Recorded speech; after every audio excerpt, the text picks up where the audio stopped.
हाँ जी बेटा, अब हम बात करते हैं नेक्स्ट किंगडम, जिसका नाम है किंगडम फंगस, है ना। देखो, जो फंगस की जो स्टडी होती है उसको हम क्या नाम देते हैं, माइकोलॉजी के नाम से जानते हैं। और अगर हम इस फंगल माइकोलॉजी के फादर की बात करें, the father of systemic mycology is known as the E.M. Fries. Clear. हालांकि माइकोलॉजी के बारे में, यानी कि इन फंगस वगैरह के बारे में लीनियस ने काफी कुछ बता दिया था, लेकिन जो फादर ऑफ मॉडर्न माइकोलॉजी है उनका नाम है डेवरी, जिनको कि हम प्लांट पैथोलॉजी के फादर के नाम से भी जानते हैं। बहुत सी ऐसी स्पीसीज है जो अर्थ के ऊपर प्रेजेंट है। तो ऐसी क्या चीज थी जिसकी वजह से एक अलग किंगडम बनाया गया। देखो, जो ये फंगस होती है ये कैसी होती है, एक क्लोरोफिलस होती है, दैट मीन्स इनके पास क्लोरोफिल नहीं होता। हीट्रोट्रोफिक न्यूट्रिशन, हीट्रोट्रोफिक न्यूट्रिशन का मतलब है कि ये अपने फूड को खुद सिंथेसाइज नहीं करती, बल्कि किसी और के ऊपर डिपेंड होती है।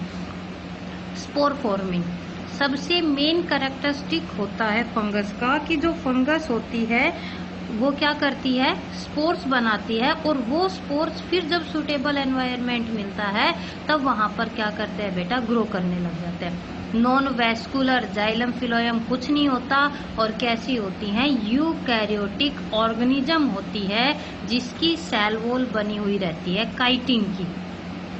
एक केमिकल होता है काइटिन, जिसको कि हम फंगल सेलुलोज के नाम से भी जानते हैं। क्लियर। देखो, जो प्लांट्स की सेल वॉल होती है बेटा वो बनी रहती है किसकी, ग्लाइकोजन की, लेकिन जब हम फंगस की बात करेंगे इनकी जो सेल वॉल रहती है वो बनी रहती है काइटिन की। लेकिन इनका एक कैरेक्टर ऐसा भी है जो कि इनको एनिमल से रिजेंबल करता है, और वो रिजेंबलेंस होती है इनका फूड रिजर्व। फंगस के जब हम फूड रिजर्व की बात करें तो वो ग्लाइकोजन होता है। क्लियर।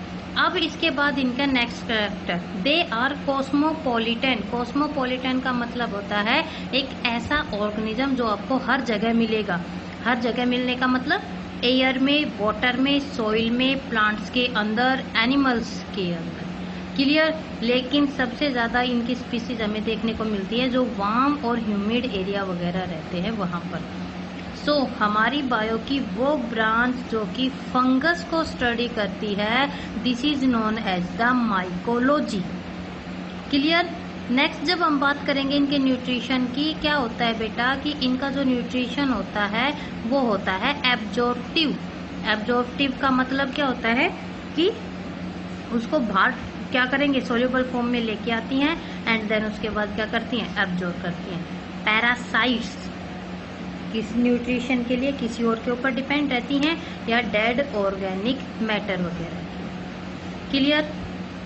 तो जो ये पैरासाइट्स रहते हैं ये दोनों के अंदर, ठीक है, वो फंगस जो कि एज पैरासाइट काम करती है, वो प्लांट्स और एनिमल दोनों ही जगह क्या करते हैं, डिजीज को कॉज करते हैं। पैथोजन 9th क्लास से हम पढ़ते आते हैं, द डिजीज कॉजिंग ऑर्गेनिज्म। सो हमारी बायो की वो ब्रांच बेटा जो कि डील करती है फंगल डिजीज से। दैट मीन्स कि कौन सी फंगस है, किस टाइप की वो डिजीज कॉज करने के लग रही है, उसको हम नाम देते हैं फंगल पैथोलॉजी।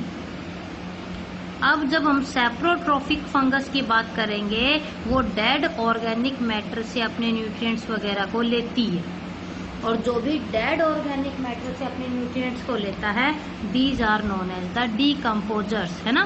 बैक्टीरिया को हमने डीकम्पोजर्स बोला, क्यों, क्योंकि जो चीज ऑलरेडी डेड है, जो कि सिर्फ एक ऑर्गेनिक मैटर है, जो उसको सिंपल सोल्यूबल फॉर्म में लेके आते हैं, जो उसको डीकम्पोज करते हैं, उनको हम क्या नाम देते हैं, डीकम्पोजर्स।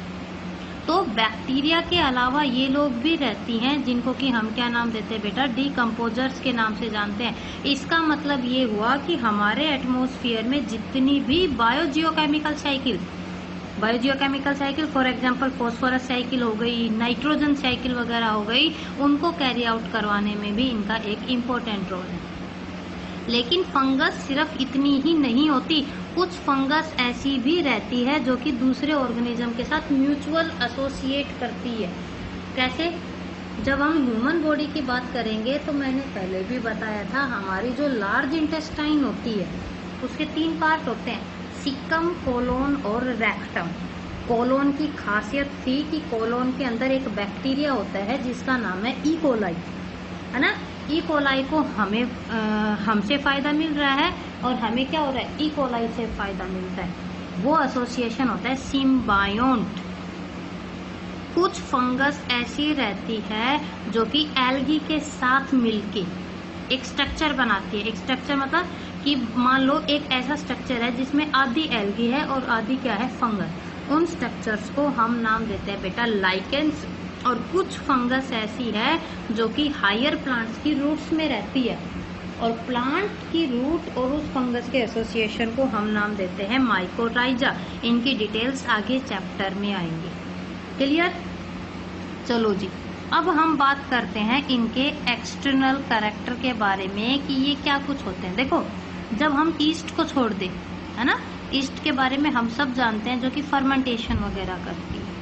तो जो बॉडी होती है फंगस की वो कैसी होती है, एलोंगेट ट्यूब लाइक होती है, यानी कि जैसे एक पेड़ के ऊपर ब्रांचेज रहती हैं, सिमिलर वे में फंगस की भी हमें ब्रांचेज देखने को मिलती है, जैसे पेड़ की टहनियां होती है, ठीक है। और इन फंगस की उन टहनियों को, उन ब्रांचेज को हम नाम देते हैं हाइफे। क्लियर बेटा?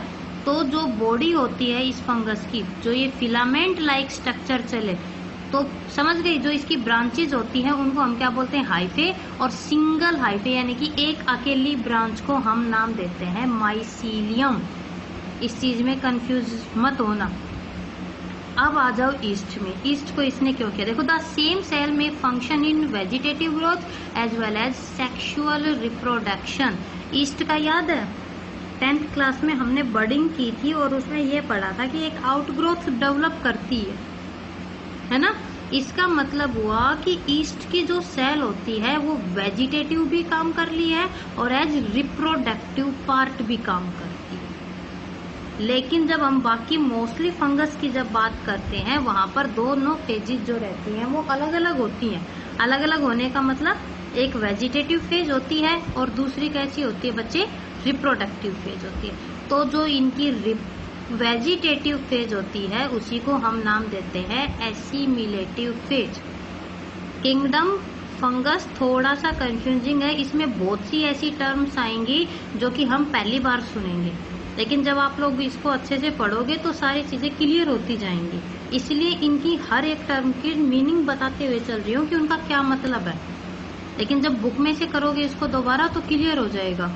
ठीक है, समझ गए कि जो फंगस होती है बेटा, या कोई भी फंगस के अंदर जो ऑर्गेनिज्म आता है उसकी लाइफ में दो फेजेज है, वेजिटेटिव और रिप्रोडक्टिव। तो जो वेजिटेटिव फेज होती है यानी कि जो रिप्रोडक्शन में हेल्प नहीं करती, उसको हम क्या नाम देते हैं, this is also known as the assimilative phase. और वेजिटेटिव में हमें पता है, देखो मैं प्यूबर्टी की बताती हूँ। हमने 10th क्लास में प्यूबर्टी पढ़ा था कि एक ऐसी स्टेज जहाँ पर जो ऑर्गेनिज्म है रिप्रोड्यूस करना तो शुरू कर देता है, यानी कि रिप्रोडक्शन कर सकता है, लेकिन जो टेस्टिज या ओवरी रहती है वो मैच्योर नहीं होती है ना। तो उस टाइम पे क्या होता है, हमारी जो बॉडी होती है उसकी सडन ग्रोथ हो रही होती है। एक जो बच्चा पैदा होता है और जब वो 12-13 साल की उम्र पे पहुंचता है उसकी बॉडी में बहुत से चेंजेस आते हैं। प्यूबर्टी जब आती है तो मेल और फीमेल में दोनों ही कैरेक्टर अलग अलग होते हैं। कैसे, फीमेल्स की वॉइस जो रहती है वो कैसी हो जाती है, सॉफ्ट। मेल की जब हम बात करेंगे यानी कि बॉयज की जब जनरली बात करते हैं, एडम एप्पल है ना, जो लैरिंग्स होता है गले में वो शो होने लग जाता है। माउस्टेच, बियर्ड वगैरह, इन सब की अपीयरेंस आ जाती है। जेनाइटेलिया, जिनको कि हम गोनेड्स के नाम से जानते हैं, उनके ऊपर क्या होता है, हेयर वगैरह क्या करने लग जाते हैं, ग्रो करने लग जाते हैं। तो क्या कहता है ये यहाँ पर कि जो भाई ये वेजिटेटिव फेज होती है, यहाँ पर जो ऑर्गेनिज्म है न्यूट्रिएंट्स को स्पीडली लेता है फ्रॉम द सबस्ट्रेटम। सबस्ट्रेटम का मतलब होता है बच्चे सबस्ट्रेट। लेकिन फिर भी फंगस को हम बहुत कम नोटिस करते हैं। इसके दो कारण हैं। Hyaline nature of the hyphae. Hyaline का मतलब होता है ट्रांसपेरेंट। हम जब फंगस को है ना चपाती वगैरह पे या ब्रेड पे जब भी फंगस ग्रो करती है तो क्या हमें उसकी ब्रांचेस पता चलती हैं? बस ये लगता है कि बस ये फंगस ग्रो कर गई है ना।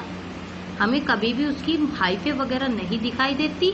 दूसरा, occurrence of the major part of mycelium inside the substratum, कि जो इसकी माइसीलियम जो मेन बॉडी होती है, वो जो ब्रांचेज होती है किसके अंदर घुसी हुई रहती है, उस सबस्ट्रेटम के अंदर घुसी हुई रहती है। यानी कि जो वेजिटेटिव फेज होती है फंगस की, उस टाइम पे फंगस सिर्फ ग्रो करती है, बॉडी साइज को इंक्रीज करती है, न्यूट्रिएंट्स को क्या करती है, स्पीडली एब्जॉर्ब करती है। लेकिन जब हम रिप्रोडक्टिव फेज की बात करेंगे, रिप्रोडक्टिव जो फेज होती है, दिस इज कॉन्स्पिक्यूअस। कॉन्स्पिक्यूअस का मतलब है that can not be seen with necked आई।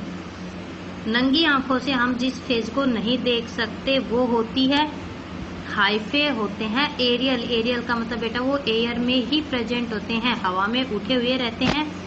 फ्रक्टिफोरस, फ्रक्टिफोरस का मतलब है फ्रूटिंग बॉडीज, ठीक है, फ्रूटिंग बॉडी, यानी कि उन हाइफे के ऊपर कुछ स्ट्रक्चर्स बन जाते हैं जिनके अंदर स्पोर्स वगैरह आ जाते हैं, और जो ये स्पोर्स रहते हैं जब डिस्पर्स होते हैं एयर में, या क्या करते हैं, नई फंगस को बनाते हैं। ठीक है, क्लियर।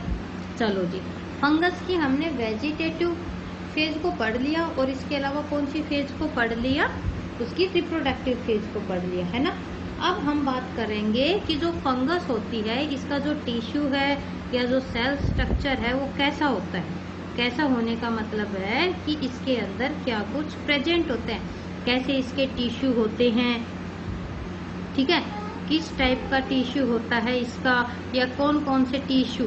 जब 9th क्लास में हमने पढ़ा था कि जहाँ पर मेसेंकाइमा सेल्स रहती हैं, पैरेन्काइमा रहती है, कोलनकाइमा रहती हैं, तो वो कौन कौन सी सेल्स प्रेजेंट होती हैं। अब हम जब इसमें बात करेंगे कि कई सारे ऐसे केस होते हैं जहाँ पर जो फंगस के हाइफे रहते हैं वो एक दूसरे के कांटेक्ट में आते हैं, और जब बेटा वो कांटेक्ट में आते हैं तो वो एक लूज एसोसिएशन, ठीक है, क्या बोला मैंने, जब ये सारे के सारे एक दूसरे के कांटेक्ट में आते हैं तो क्या करते हैं, एक टिश्यू टाइप बन जाता है। मान लो एक ये चारों हाइफे हैं, ठीक है, ये जो 4 फिंगर्स आपको शो हो रही है ये इसके 4 हाइफे हैं। अब जब ये चारों हाइफे एक दूसरे के कांटेक्ट में आए तो इन्होंने क्या किया, एक टिश्यू बनाया, और इसी टिश्यू को हम नाम देते हैं प्लैक्टन काइमा। तो जो इनकी बॉडी के अंदर ये प्लैक्टन काइमा होता है, ये 2 टाइप का होता है, प्रोजन काइमा और सूडोपैरन काइमा। समझ गए ना। ये हाइफे जब इकट्ठे हुए तो इनको हम बोले प्लैक्टन काइमा। अब प्लैक्टन काइमा 2 टाइप का होता है, प्रोजन और सूडोपैरन काइमा। तो हम बात करेंगे सबसे पहले प्रोजन काइमा के बारे में। देखो प्रोजन काइमा में क्या कहता है, hyphae are loosely held together in parallel fields. Hyphae एक साथ हैं लेकिन कॉम्पैक्ट अरेंज नहीं है, टाइटली अरेंज नहीं है, एक दूसरे के साथ लूजली अरेंज्ड रहते हैं कि हम उनको एक दूसरे से, ये देखो एक साथ है लेकिन हमें चारों फिंगर्स अलग अलग शो हो रही है ना, इसलिए हमने इसको बोला प्रोजन काइमा। लेकिन सूडोपैरन काइमा में बेटा वो इतने क्लोजली अटैच रहते हैं कि आपको ये नहीं पता चलेगा कि उसकी कौन सी हाइफे कौन सी है। Pseudo that means false, they lose their individuality, वो अपनी इंडिविजुअलिटी को खत्म कर लेते हैं, लूज कर देते हैं, और वहां पर हम उन हाइफे को एक दूसरे से सेपरेट करके नहीं देख सकते। इतना समझ में आ गया। चलो, ये चीज मैंने बताई नहीं थी। द फादर ऑफ माइकोलॉजी, मतलब वो मॉडर्न माइकोलॉजी थे ना, उनका नाम है P.A. माइकल। क्लियर बेटा, फादर ऑफ माइकोलॉजी कौन है, P.A. माइकल। और जब हम इंडियन माइकोलॉजी की बात करेंगे, he is known as E.J. Butler. ये जो नाम है ये आपके मेडिकल एंट्रेंस वगैरह के अंदर पूछे जाते हैं, ठीक है। अब हम बात करेंगे इनके हाइफे के बारे में। जब हम फंगस के हाइफे की बात